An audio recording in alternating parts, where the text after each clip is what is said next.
அன்புக்குரியவர்களே வணக்கம். போட்டித் தேர்வு தளத்தில் இன்றைக்கு நாம் பார்க்க இருக்கிற ஒரு சிறு பகுதி வாக்கிய மாற்றங்கள், வாக்கிய வகைகள் அல்லது வாக்கிய மாற்றங்கள் இரண்டையும் நம்ம பார்க்கலாம். வாக்கிய மாற்றங்களை பார்க்குற போது அல்லது வாக்கிய வகைகளை பார்க்குற போது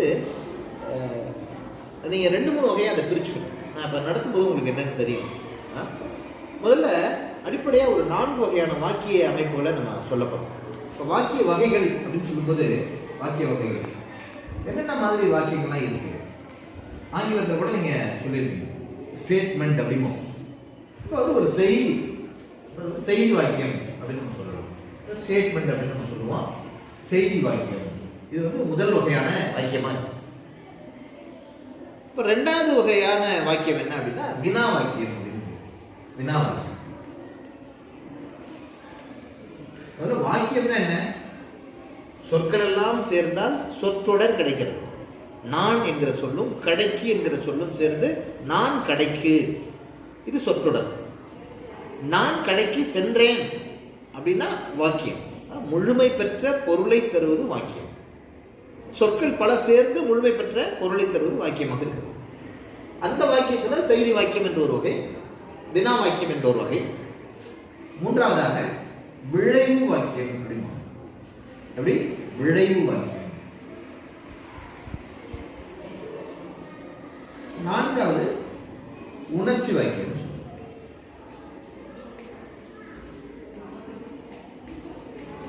நீங்க ஆங்கிலத்தில் பார்க்கணும். ஸ்டேட்மெண்ட், இன்ட்ராகேட்டிவ், இம்பேரட்டிவ், எக்ஸ்க்ளமேட்டரி அப்படின்னு நம்ம சொல்லியிருக்கோம். இது இம்பேரட்டிவ் அப்படிமா, விளைவு வாக்கியம்.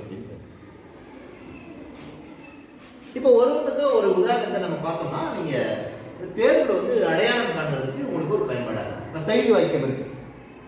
செய்தி வாக்கியம்னா என்ன? Universal truth and habitual action அப்படிமா, வழக்கமாக நடைபெறுகிற செயல்கள், உலகத்தில் மாறாத உண்மைகள்.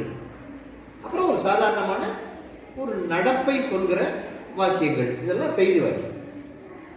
இப்ப சூரியன் கிழக்கே உதிக்கிறது, பால் வெள்ளையாய் இருக்கிறது, நான் காலையில் தேநீர் அருந்துவேன், இதெல்லாம் பார்த்தீங்கன்னா universal truth and habitual action அப்படிமா, வழக்கமாக நடைபெறுகிற செயல்கள், உலகத்தின் மாறாத உண்மைகள், இதெல்லாம் செய்தி.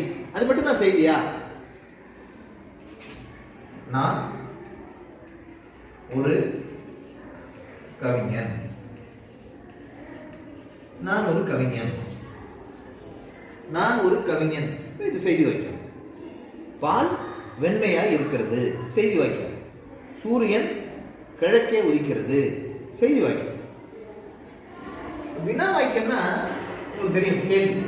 கேள்வியில 2 வகையான கேள்விகள் இருக்கு. எப்படி 2 வகையான கேள்விகள் இருக்கு? ஒரு கேள்விக்கான விடை ஆம் அல்லது இல்லை அப்படின்னு இருக்கும். சாப்பிட்டாயா? ஆம். சாப்பிட்டாயா? இல்லை. கல்கியின் புதினங்களை படித்திருக்கிறாயா? ஆம். கல்கியின் புதினங்களை படித்திருக்கிறாயா? இல்லை. ஆம் இல்லை என்று பதில் சொல்லக்கூடிய வகையிலான வினாக்கள் என்பவை வேறு. இன்று காலையில் என்ன சாப்பிட்டாய்? ஆம். இன்று காலையில் என்ன சாப்பிட்டாய்? இல்லை. பதில் சரியல்ல.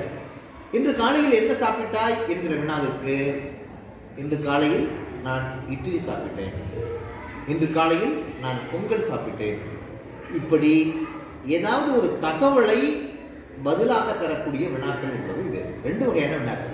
ஒரு வகையான வினாக்களுக்கு ஆம் அல்லது இல்லை என்பது பதிலாக அமைகிறது. மற்றொரு வகையான வினாக்களுக்கு ஏதாவது ஒரு செய்தியானது, ஏதாவது ஒரு தகவலானது பதிலாக அமைந்து விடுகிறது. அப்ப வினா வாக்கியத்துக்கு ஒரு உதாரணம் என்ன சொல்லலாம் அப்படின்னா, வினா வாக்கியத்துக்கு ஒரு உதாரணம் சொன்னது யாருன்னா, இப்போ ஏலாதியின் ஆசிரியர் யார் அப்படின்னு கேட்கணும். ஏலாதியின் ஆசிரியர் யார்? ஏலாதியின் ஆசிரியர் யார்? வினா வாக்கியனாலே நமக்கு தெரிஞ்சிடும். ஏ யா ஆ ஓ ஏ, இந்த எழுத்துக்களை கொண்ட வினா வார்த்தைகள் இருக்கும். என்ன, எங்கே, எப்போது, எப்படி, யாது, யாவை, யாவர், அவனா, அவனோ, அவனே. இது போன்ற இதெல்லாம் கொஞ்சம் அரிதாக வரக்கூடியது. அவனே அப்படின்னாலும் வினாதான்.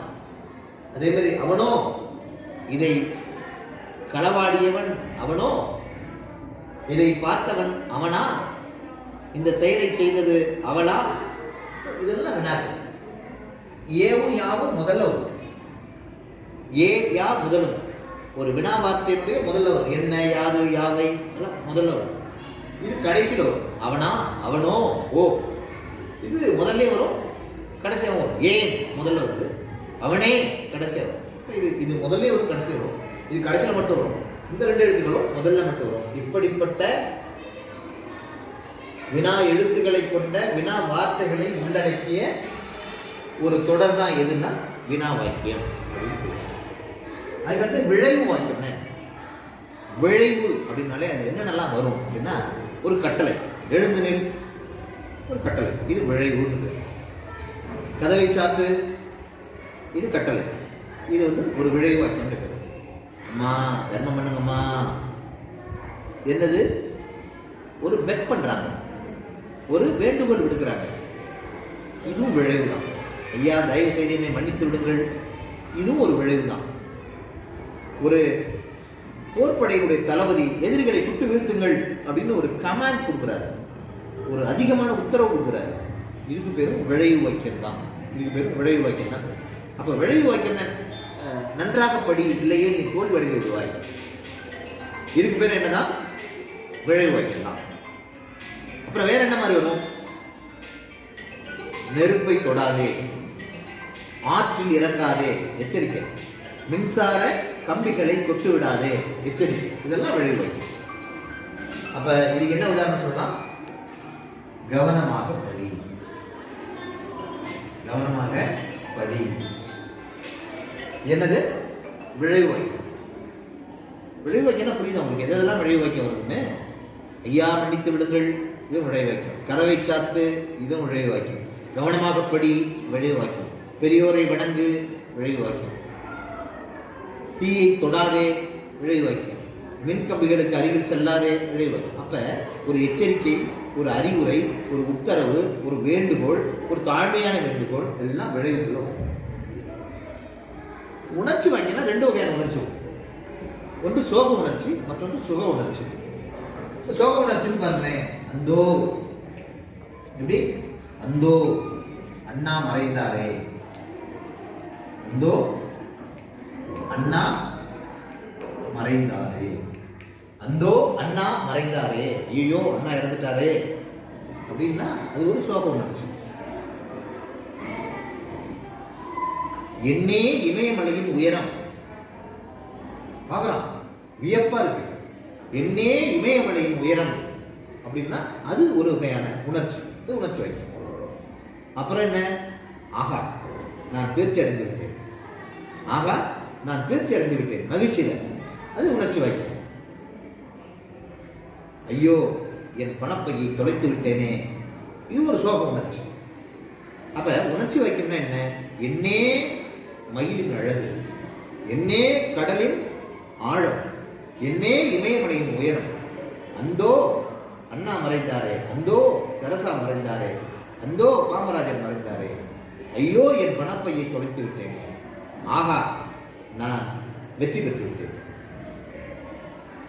ஆகா என் நண்பன் விளையாட்டுப் போட்டியில் மாநிலத்தில் முதலிடம் பிடித்து விட்டான். இது போன்ற வாக்கியங்கள் தான் உணர்ச்சி வாக்கியம். 4 வகையான வாக்கியங்கள் தான் பார்த்துருக்கோம். வேறு வகையான வாக்கியங்கள் இருக்கு, அதை இன்னொரு வகையில். இது வாக்கியத்தினுடைய அடிப்படை அமைப்புகள்: செய்தி வாக்கியம், வினா வாக்கியம், விளைவு வாக்கியம், உணர்ச்சி வாக்கியம். செய்தி என்பது உலகத்தில் மாறாத உண்மைகள், வழக்கமாக நடைபெறக்கூடிய செயல்கள். வழக்கமாக நடைபெறக்கூடிய செயல்கள் என்ன? நான் காலையில் மிதிவண்டியில் பள்ளிக்கு வருகிறேன், காலையில் தேநீர் அருந்துகிறேன், நான் காலை மாலை இருவேளையும் குளிப்பேன். இதெல்லாம் வழக்கமாக நடைபெறக்கூடிய செயல்கள். உலகத்தில் மாறாத உண்மைகள்னா என்ன? சூரியன் கிழக்கு உதிக்கிறது, வானத்தில் நட்சத்திரங்கள் இருக்கின்றன, பூமி சூரியனை சுற்றி வருகிறது. இதெல்லாம் உலகத்தினுடைய மாறாத உண்மைகள். அப்புறமா செய்தி, சாதாரணமான செய்தி. நான் ஆசிரியராக இருக்கிறேன், மாணவர்கள் அமர்ந்திருக்கிறார்கள், நாகப்பட்டினம் மாவட்டத்தின் தலைநகர் நாகப்பட்டினம் ஆகும், இது மாதிரி இந்தியாவின் தலைநகர் புதுதில்லி ஆகும், இப்படி எல்லாம் சொன்னோம்னா செய்தி. வினா வாக்கியம்னா தெரியும் உங்களுக்கு முழுக்க முழுக்க. வினா கொஸ்டின் தான். அது ரெண்டு வகை இருக்கு. ஒன்றுக்கு ஆமன்றது இல்லை என்று பதில் வரும், மற்றொன்றுக்கு ஒரு செய்தி வந்து பதிலாக வரும். அதுதான் வினா வாக்கியம். விளைவுகிறத பற்றி நான் சொல்லிட்டேன். என்னென்ன வேண்டுகோள், உத்தரவு, கடுமையான உத்தரவு, வேண்டுகோள்லேயே மிகவும் தாழ்மையான ஒரு வேண்டுகோள், அறிவுரை சொல்வது, எச்சரிக்கை നൽകുவது, இது போன்ற விஷயங்கள் எல்லாம் விளைவு வாக்கியம். உணர்ச்சி வாக்கியம் என்பதில் சோக உணர்ச்சி இருக்கிறது, சுக உணர்ச்சி இருக்கிறது. எதையாவது பார்த்து பிரமித்து ஆகா என்னே உயரம், என்னே அழகு, என்னே வலிமை, என்னே பெருமை என்றெல்லாம் பிரமித்து போவதும் உணர்ச்சிக்குள்ளே இருக்கு. ஆகையால் 4 வகையான வாக்கிய அமைப்புகளை இந்த வகுப்பிலே தெரிந்திருக்கிறோம். வாக்கியங்களை கொடுக்கிற போது இது எந்த வகையான வாக்கியம் என்பதை நாம் எளிமையாக கண்டுபிடிக்க முடியும். வணக்கம், நன்றி.